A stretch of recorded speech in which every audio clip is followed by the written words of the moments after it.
karon man ko. Ato yung testingan nga ang itlog atong ibutang sa gawas painit kainit man kayo diri ron. So atong ibutang sa gawas. Ato ni siyang balikan tod kaod kana init na kay siya ba. Niya ato ni siyang butangan og itlog. Karon sa luto ba yun eh. Ano? Atong gibutang nga kaha ba. Butangan na tog oil para balhin diri ha. Dili duol-duol ba. Ay balhin diri. Balhin diri. Ano?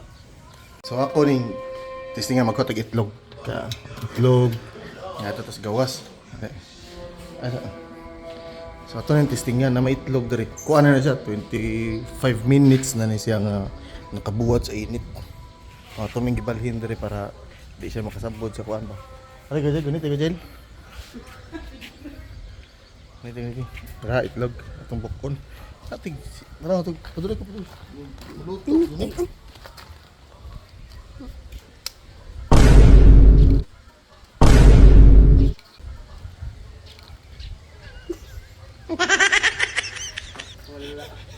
Tekan sa mantika nang ay gamar. Ito, kuwang sa init. Kuwang sa init. Di makaon. Di mo ni malasaw. Para maluto na ito, nibutang gastob.